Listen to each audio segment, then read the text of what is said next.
Hello दोस्तों, welcome to our channel. आज की इस वीडियो में हम बात करने वाले हैं एक पेशेंट के बारे में जो छोटी बच्ची है।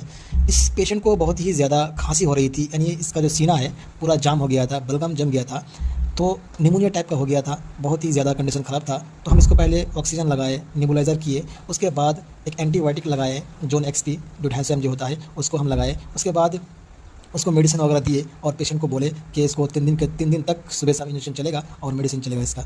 तो ऑक्सीजन लगाने के बाद पेशेंट को आराम मिली। Thank you so much for watching.